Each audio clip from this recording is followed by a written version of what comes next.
So you're telling me you told God to search within you and find the things that are not right and remove those things. And the only thing God pointed at was the organization that you have been kicked out of for the past 13 years?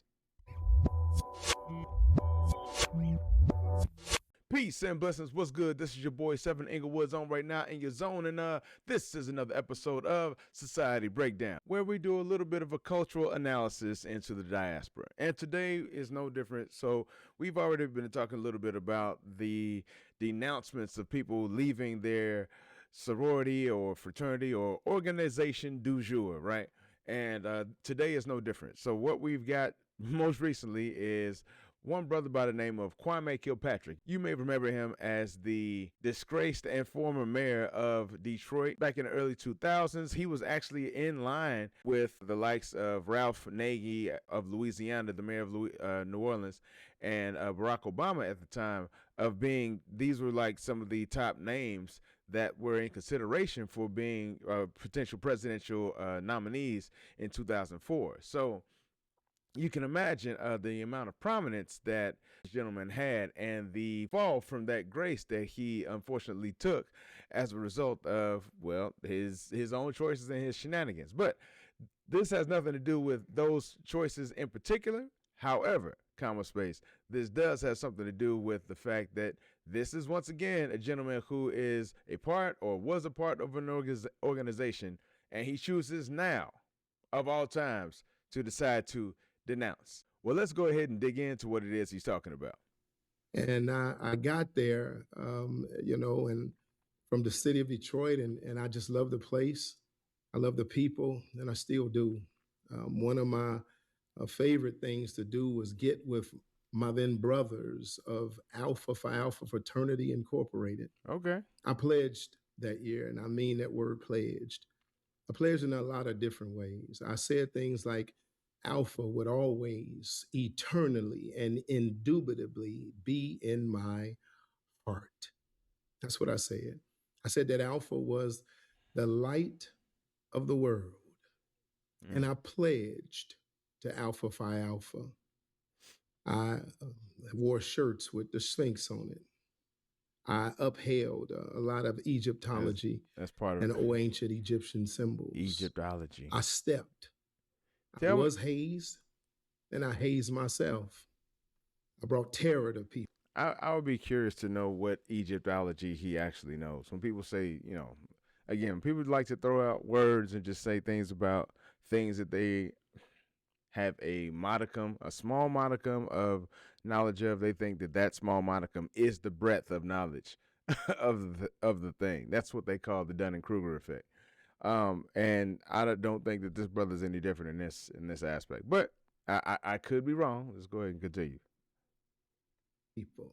As a matter of fact, some of the so-called funny stories is when I did cross over the quote unquote burning sands, and I hazed other folks that you all know, famous folks that came through that chapter. Time moves on, life happens, and in 1994, when I got back to Detroit, I became a Prince Hall Freemason. I came to the same lodge where my uncle was worshipful master more than 50, 60 years before I came through. My great uncle, my grandfather's brother, my cousin was a member of the lodge. They were all there.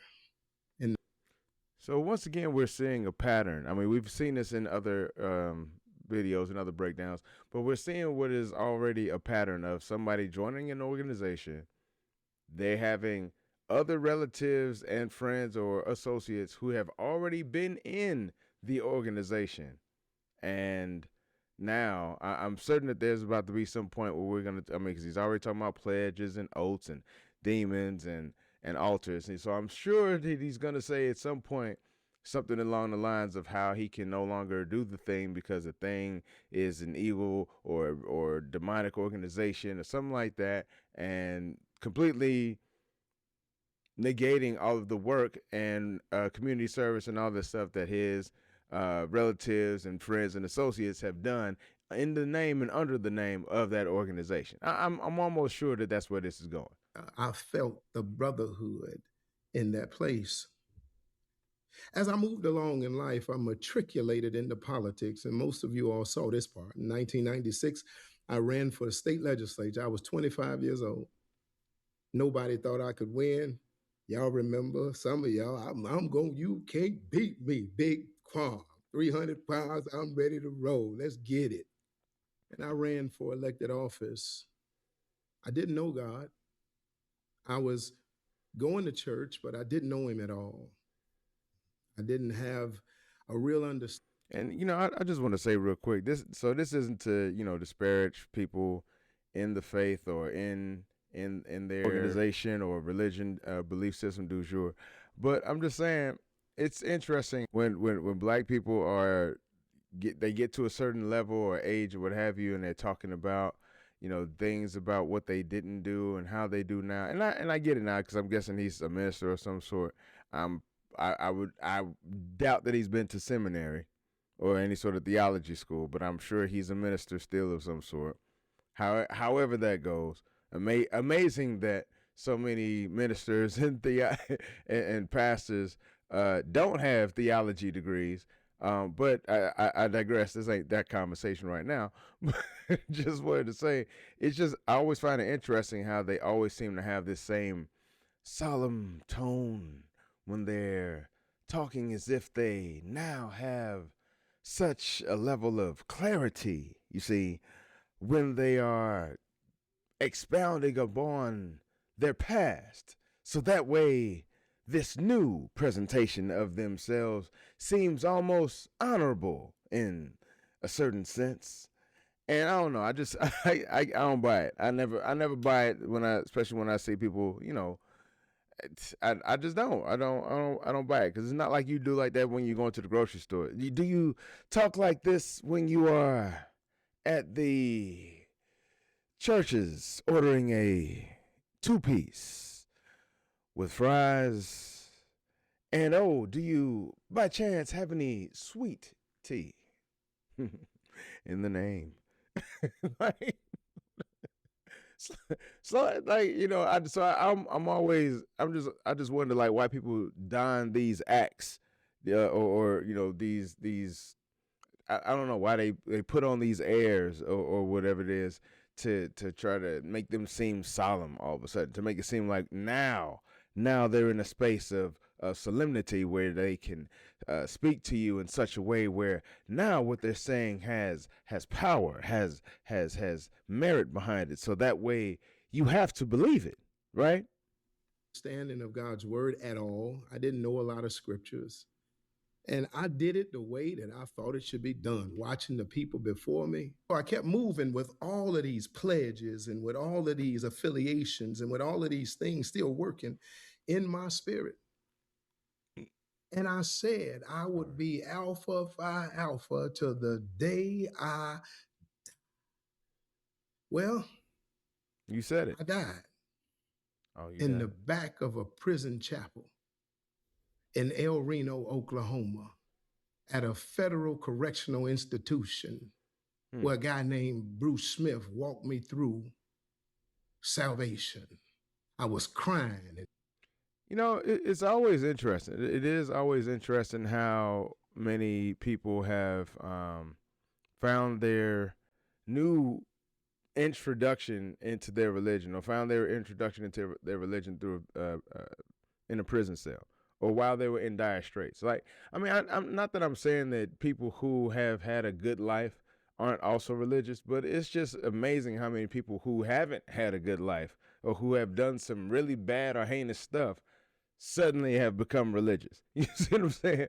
So that I would wager, I don't know the numbers obviously, but I would wager that there's probably more people who have done bad stuff or come from a bad situation or what have you that are religious than are people who have had like a good life, never had like any sort of crimes or any sort of problems in life, or easy street, so to speak, and that are also religious. In the last reaction, when we were talking about the young lady, Melissa Blair, and her turn away from her sorority of Delta Sigma Theta Sorority Incorporated, she said that at one point that she also had been in prison, and it's just so interesting how this seems to be a recurring story right now. So now again, the thing that I used to do that I no longer do is the launching pad to the thing that I am now, because the thing that I am now is so much different than the thing that I used to be, folks. And giving my heart, my life, my whole soul to the Lord Jesus Christ. And from that moment forward, he started to work in me in a different way. And it's just weird to me how many people talked about how God works in them and changed things and took things out and all this stuff, and all this miraculous movement has taken place, and I hey, to each his own. If that's what you want to call it, if that's what it is, if that's what works for you, God bless. I hope it works out for you. However, comma space, I just wonder why it is that it hits you in this way, whereas there are people who are within the organizations who are also Christians, who would imagine are, would claim, would fight anybody if you say they ain't saved and sanctified and filled with the Holy Ghost and all the other good stuff. And so, like, why didn't God say to them the things that God supposedly said to you? That's all I'm wondering. Oh, he started to change the way I talk. John Cotton remembers that the Muslims wanted me to speak at their annual thing, and I went to speak, and I said, I'm going to speak for y'all, brothers. Yeah, I'm going to speak for you. And I went up there, and I tried to open my mouth, and y'all have heard me speak somewhere everywhere, and I couldn't speak. It was so horrible. My tongue was tied. It felt like it was so big. I couldn't say anything. And I said, brothers, I got to go, something wrong. And I left out of there, and I walked into the office of the chapel, and John Cotton was in there laughing hysterically. And we got a picture from that day, and my mouth was all contorted. It was cloud, like the picture, the frame messed up. And I learned something that day. So there's a picture. You have a framed picture of you with your mouth, and your tongue is super thick, and I'd like to see this picture. I mean, I'm not. I'm not saying it. What he's saying ain't true, but I'm just saying I would like to see this picture. Because people like to claim stuff all the time and make it seem like some supernatural thing is taking place. I'd like to see it. I'd like to see video footage from what took place that day. I'd like to see when you were speaking, like, were you actually unable to speak, or did you just choose not to speak because somebody said, this probably isn't a good look for you if you're a newly converted Christian brother. Now you're speaking at this Muslim organization event. So maybe you shouldn't do this here. I mean, to me, that seems to be something that's most likely that took place over the fact that, he didn't, there was a supernatural thing that came through and he was unable to speak. And this is a time when intervention took place. Like, intervention doesn't take place in hospitals when children have bone cancer and, they're dying and crying out for some sort of relief. No, absolutely not. But you about to speak with the Muslims. Intervention. Let's go. That this mouth can only be used to talk about the things of God, the Lord Jesus Christ and his word. I knew at that particular point, only I just couldn't go to everything, even though I love those brothers in the Muslim faith. I had love for them. I wanted to see them prosper and grow. But I ultimately wanted to see them to be raised up again in the understanding, the love, and the salvation of Jesus Christ. And so it was different. Everything was different. He was stripping away everything. I couldn't. So in that space, I'm just wondering, so in that space, were you not a follower of Jesus Christ at that time? And were you not about to speak to the effectiveness and power of Jesus Christ, even amongst your Muslim brothers? Because if that was the case, then why would God intervene and tell you not to speak to them? Like, I don't get it. You see what I'm saying? So what benefit would there be? I mean, if you're to witness to everyone you meet and every song you sing and all that stuff, and this was your opportunity to witness, why would God say, nah, not here? Why would God intervene right then and there and do that? See what I mean? So, but because it happened, now we can attribute this to some supernatural activity, right? Okay. I want nothing to be in the way of what God has for me to do here. I'm moving on purpose. He said, go preach, go preach. If he say don't preach, I'm not preaching. If he say don't do, I'm moving on purpose. What else is there, Lord? And something came back. What else is there? I did my mother's funeral, October. You all remember I spoke at my mother's funeral and I acknowledged my brothers, is what I said, of Alpha Phi Alpha Fraternity Incorporated, and I introduced them. I love them. I love them. Reggie and Mike Bonds, man, and Mike Harvard. I love those brothers. I love them. I love those men. But I don't love them more than Jesus. Nobody said you had to. And I had to understand and realize that I have somewhere that I'm going and that God is taking me and pushing me and provoking me. And the last thing that he put right in my face, I went to preach in Texas at a church that is called Adamant Believers. They got a pastor over there. Okay. It's this little powerhouse dude. He's short, but he ain't little. He's huge. And he talked to me about sororities and fraternities and my covenant with them. So all of a sudden, here comes a pastor out of nowhere talking to you about sororities and fraternities as if you're even a member of one. So that's why would he be talking to you about this? You had already been ousted from the organization again 13 years prior. So what are we talking about? What are we talking about? You haven't been a part of the organization since 2013. So what is this? This sounds like a production. This sounds like somebody making a production about a thing, something that happened, and here's my stance and here's my launching point, because if it wasn't for this moment, then I would have been going in the wrong direction. But now that I've seen the light, you were officially kicked out of the organization as of 2013. I'll go ahead and let the sister describe what it's like, what you're doing right now, because it's quite Detroit hilarious. Mayor Kwame Kilpatrick is denouncing Alpha Phi Alpha Fraternity Incorporated. The men of A5A said, hold up, partner, we already expelled you several years ago. Now see, it's like breaking up with somebody who already blocked you. It's like canceling a flight after the plane already took off. And for the last 3 months, the Lord has been just on me about this is what you need to get rid of. Out of nowhere, the federal government came in and they seized all of our bank accounts and froze everything in December. Yeah. In December, they still ain't unfrozen.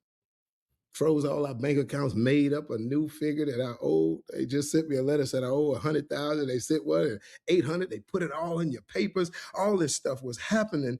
And I'm like, what is going on here? Our kids have to come out of school. All kind of stuff is happening and all hell is breaking loose.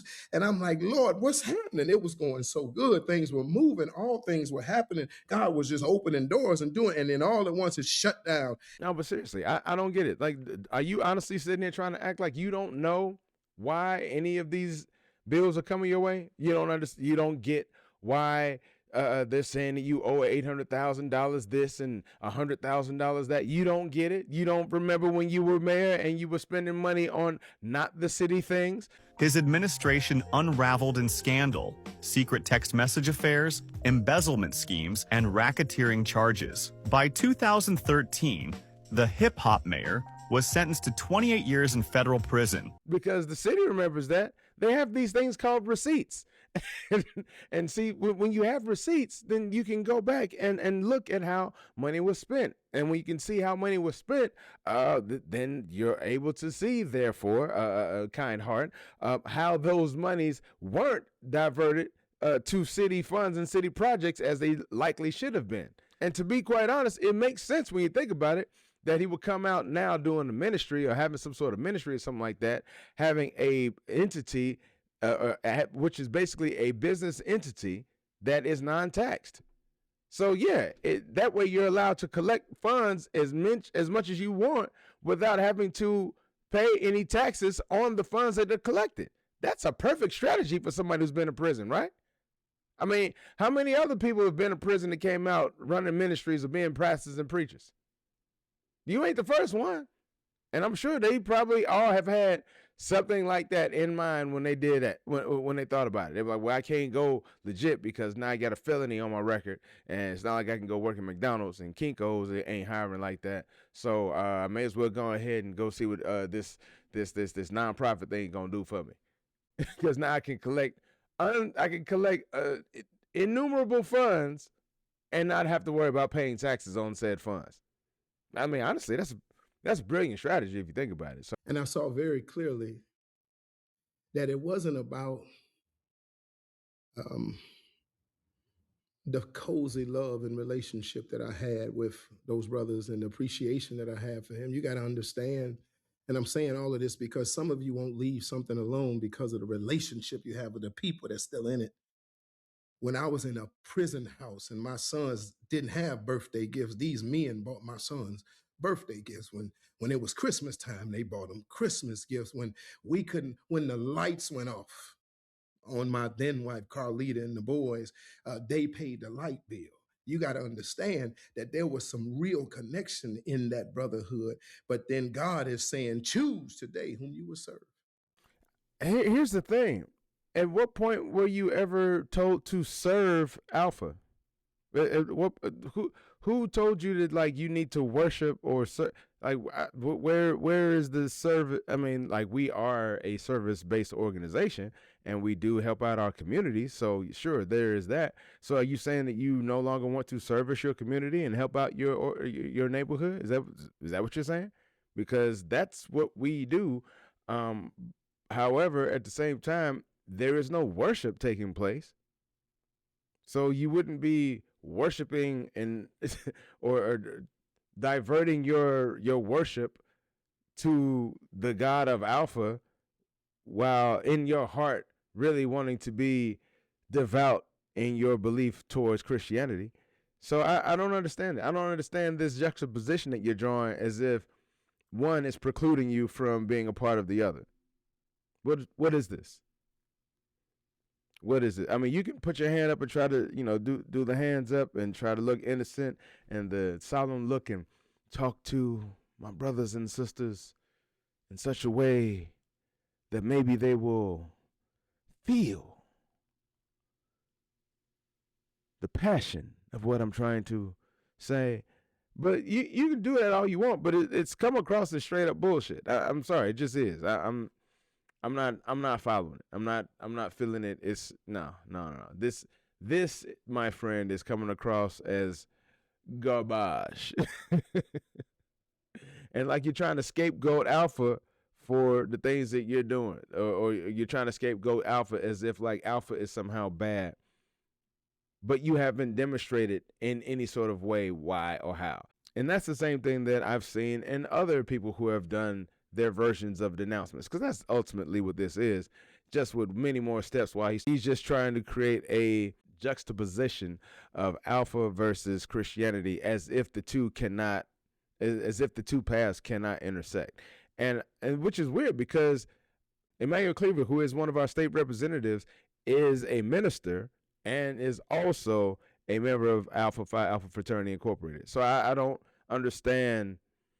I don't understand that, when some people get the calling that says, oh, no, you shouldn't. And other people are perfectly fine and doing their thing. So I just don't get it. Why is God so non-discerning in his discernment? I'm just curious. I'll leave that as a question for you all, for all you believers out there. Please tell me, why do you think God is so non-discerning in his discernment of this organization or these organizations are bad to one, but not to all, or not to others? You let me know in those comments below. I had brought back to me the things that I spoke out of my mouth. Life and death is in the power of your own tongue. And when I sent it out, I made covenants with things, people, and stuff that I didn't know about it then, but I know about it now. Oh, search my heart, Lord. See if there's anything in me that needs to come out of me. And he pointed right to this. So you're telling me you told God to search within you and find the things that are not right and remove those things. And the only thing God pointed at was the organization that you have been kicked out of for the past 13 years? Is that what you're telling me? That's what you're telling me. What are we even doing here? What are we talking about? What are we seriously talking about here? Because you haven't been a part of this organization for years. You've been ousted as a part of this organization for over a decade. And in your revelation from God, you need to step away from the brothers and the brotherhood of Alpha Phi Alpha Fraternity Incorporated, and I imagine also your association with the Masons and your Masonic Hall as well. So, so with that, are you? And so you're selecting which God you're going to serve, which I find commendable but I also find questionable because I'm like, what God were the Alpha serving? What God were the Alpha serving? What God were you serving as a part of Alpha Phi Alpha Fraternity Incorporated? What God was that? Please, can anybody tell me who our God is? I don't know. I don't know everything. I ain't gonna sit there and act like I know it all. But if you can't tell me who you were serving as a part of Alpha, then what you're saying sounds like a bunch of bull. I mean, it always sounds like a bunch of bull because you're talking about an organization that you ain't even a part of. And then second of all, you're using that as like some sort of launch pad, as if like now that was the thing that was holding you back, as if like you ain't doing nothing wrong in your life today. You ain't paying your bills. You got a whole city that's mad at you about money that's owed to the city. You got construction projects that never took place as a part of your tenure as mayor. So I would imagine that those things would be some things that God would probably take issue with a little bit more than the club that you're a part of. So on this past Saturday, I stood before the people at City of Freedom, right there at the Considine, and I renounced my membership and affiliation with all the occultic groups. It always amazes me how people are able to, get this great discernment from God about this one thing in their life. This one thing is the thing that's holding them back. From what? What's it holding them back from? You're not about to convince me that your Black Greek lettered organization affiliation is the thing that was holding you back, especially when that organization ain't been messing with you for years. It's just wild. It's wild to me. So this is all an act. This is all an act. I hope you, ladies and gentlemen, are getting this and understanding that this is nothing more than just somebody trying to use Alpha as a launching pad into their next endeavor, whatever that is. Make the ministry grow, if that's what it is that he's doing. His maybe political affiliations, if that's what it is, because I wouldn't doubt if he got something going on with Trump coming up soon. Because you got to be loyal to the people who do stuff to you, So Trump let you out. He ain't gonna let you out just to let you out a lot of times. He might could use you. Hey, you might be another useful idiot for the power. We'll see. We will see. I will leave it there for you all. Let me know what you think about this denouncement, this gentleman, and all these recent denouncements that have been happening in regard to Black Greek lettered organizations. What do you think the impetus of these sort of movements or this sort of movement that's taking place again is? What do you think is behind all of this? I look forward to your comments down in the comment section and all that good humana. But until then, man, you hit the like, hit subscribe, share this with your people and all that good stuff. But until then, I've been your boy 7. This has been another episode of Society Breakdown. Y'all make sure y'all take care of each other until next time, and please live dangerously. Peace, and I'm out.